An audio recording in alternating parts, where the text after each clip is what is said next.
नमस्कार दोस्तों। राजस्थान में 7 विधानसभा उपचुनाव की घोषणा होने के साथ ही राजनीतिक दलों ने कमर कस ली है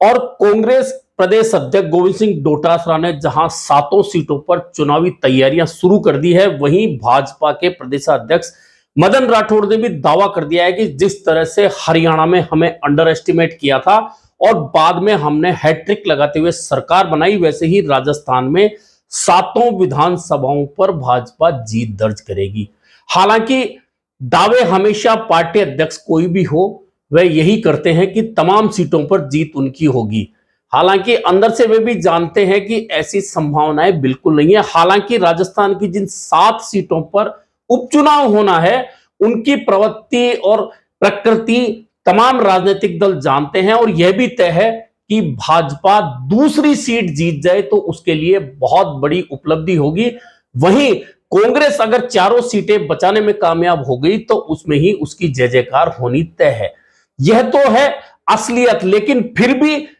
दोनों राजनीतिक दल चाहते हैं कि पहले से अच्छा प्रदर्शन करें। लेकिन इन 7 सीटों की बात करें तो सबसे पहले बात करें एक सीट झुंझुनू की। झुंझुनू की सीट की जो प्रकृति है उसको देखते हुए तो बहुत स्पष्ट है कि वहां कांग्रेस बहुत ज्यादा मजबूत है, क्योंकि अब तक जो 15 विधानसभा चुनाव झुंझुनू में हुए हैं उन 15 में से 13 बार कांग्रेस ने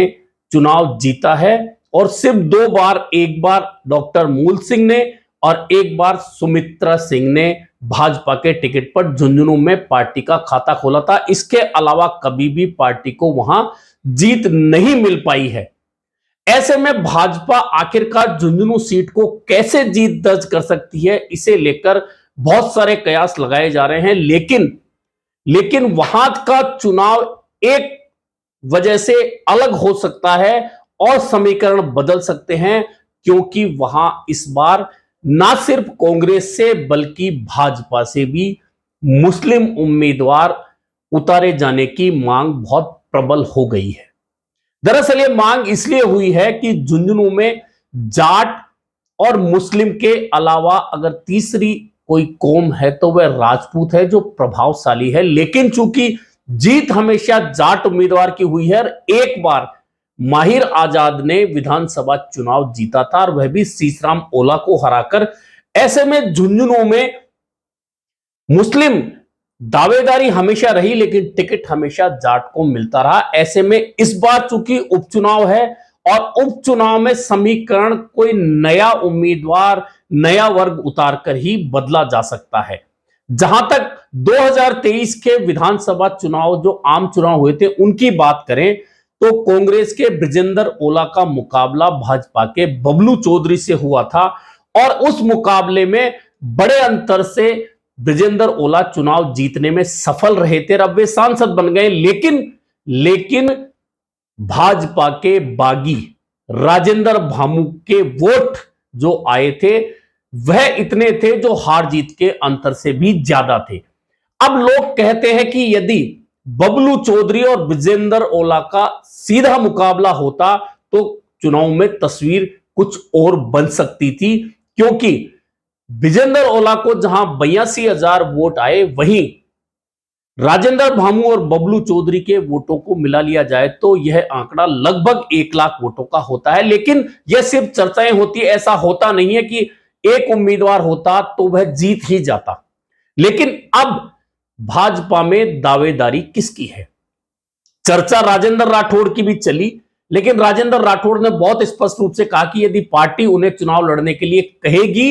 तो भी वे मना कर देंगे। यानी कि राजेंद्र राठौड़ ने अपना दावा स्वतः ही समाप्त कर लिया। ऐसे में पहली संभावना तो दोनों पार्टियों से यही है कि कांग्रेस से ओला परिवार के ही किसी सदस्य, राजबाला ओला या अमित ओला को टिकट दिया जाएगा और भाजपा में भी किसी जाट वर्ग के उम्मीदवार को मौका मिलेगा। लेकिन अगर बबलू चौधरी और राजेंद्र भामू में से किसी को मौका दिया जाता है तो फिर भाजपा की संभावनाएं कमजोर हो जाती है। कमजोर इसलिए हो जाती है कि दोनों की राजनीतिक प्रतिद्वंदिता जो पार्टी में, चूंकि बबलू चौधरी ने टिकट पर चुनाव लड़ा तो राजेंद्र भामू ने निर्दलीय चुनाव लड़ा। और अब अगर उनमें से फिर किसी को मौका दिया जाता है तो फिर स्थिति वही बनेगी कि एक व्यक्ति बागी हो जाएगा। ऐसे में भाजपा निश्चित तौर पर किसी नए चेहरे पर दांव लगाना चाहेगी, ऐसे चेहरे पर दांव लगाना चाहेगी जो भाजपा को जीत दिलाकर झुंझुनू का इतिहास बदल दे। इस बीच पूर्व मंत्री और शिवसेना नेता राजेंद्र गुढ़ा भी प्रयासरत हैं कि वे झुंझुनू से दो जाट उम्मीदवारों की लड़ाई के बीच में से बाकी वोटों को समेटकर विधानसभा पहुंच जाएं। हालांकि वे नेता शिवसेना के हैं, शिवसेना शिंदे उन्होंने ज्वाइन की थी, लेकिन अब कहा जा रहा है कि वे निर्दलीय के तौर पर झुंझुनू से ताल ठोकने वाले हैं। अगर वे ऐसा करते हैं तो चूंकि राजपूत वोट उनके साथ जाएगा, इसकी पूरी संभावना, अधिकांश राजपूत वोट राजेंद्र गुढ़ा के साथ जाएगा। ऐसी स्थिति में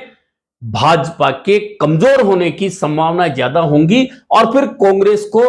फायदा मिल सकता है। लेकिन जो बात मैं समीकरण बदलने की कह रहा था कि झुंझुनू विधानसभा उपचुनाव में यदि इधर से उधर समीकरण करना है तो एक संभावना जो बन रही है कि इस बार मुस्लिम समुदाय ने एकजुट होकर कहा है कि हमने हमेशा कांग्रेस का साथ दिया है। ऐसे में उपचुनाव में यहां से उम्मीदवार अगर कांग्रेस किसी को बनाए तो वह मुस्लिम वर्ग से होना चाहिए, और अगर कांग्रेस ऐसा नहीं करती तो फिर मुस्लिम वर्ग को भी सोचना पड़ेगा। इसी तरह भाजपा अल्पसंख्यक मोर्चा ने भी अपनी पार्टी से यही कहा है कि इस बार झुंझुनू में चूंकि मुस्लिम आबादी बहुल्य है, ऐसे में अगर भाजपा किसी अल्पसंख्यक मुस्लिम को मौका देती है तो यहां से भाजपा की जीत की संभावनाएं बहुत ज्यादा बढ़ जाती हैं। अब यह तो पार्टियों पर डिपेंड करता है कि क्या भाजपा इतना बड़ा रिस्क ले सकती है कि परंपरागत वोटों को छोड़कर अल्पसंख्यक वर्ग पर दावा ठोके, या कांग्रेस इतनी हिम्मत दिखा सकती है कि जो मुस्लिम समुदाय हमेशा कांग्रेस के साथ रहता आया है अब उपचुनाव में उनके किसी व्यक्ति को उम्मीदवार बनाकर और झुंझुनू के मैदान में उतारे। हालांकि दोनों ही पार्टियों की ओर से मुस्लिम उम्मीदवार के उतारे जाने की संभावनाएं बहुत कम है, लेकिन मैं जो समीकरण बदलने की बात कह रहा था वह तब हो सकता है कि यदि कोई ऐसा मुस्लिम उम्मीदवार दोनों पार्टियों से टिकट नहीं मिलने की स्थिति में झुंझुनू में ताल ठोक दे, और ताल ठोकने के साथ में पूरी ताकत के साथ अगर समुदाय उसके साथ लग जाए तो फिर जो संभावनाएं राजेंद्र गुढ़ा के खड़े होने से भाजपा के कमजोर होने की हो जाती हैं, वही संभावनाएं मुस्लिम उम्मीदवार अगर मजबूती के साथ कोई लड़ जाता है तो कांग्रेस को भी वही परेशानी उठानी पड़ सकती है। कुल मिलाकर जो झुंझुनू का उपचुनाव होना है उसमें सीधी संभावनाएं तो कांग्रेस वहां मजबूत है, निश्चित तौर पर मजबूत है, क्योंकि कांग्रेस के पास जाट,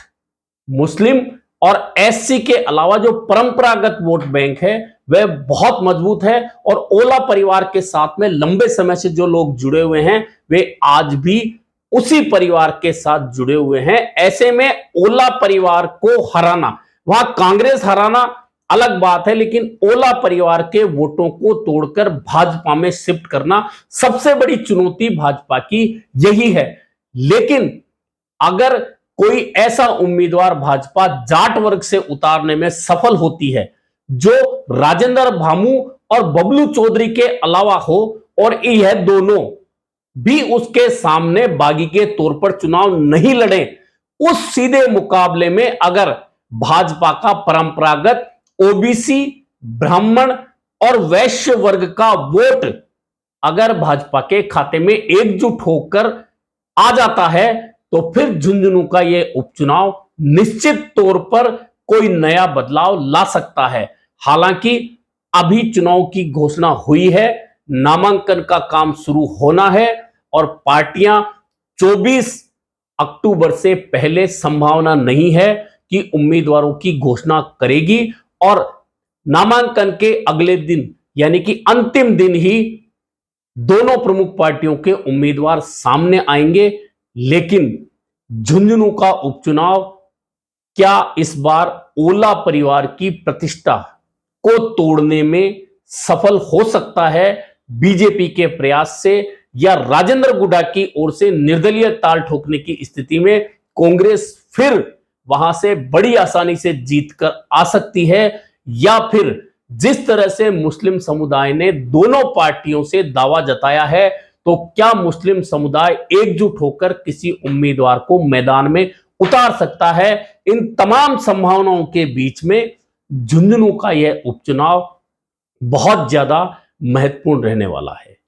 अभी के लिए इतना ही, फिर मिलेंगे नए मुद्दे पर चर्चा के साथ।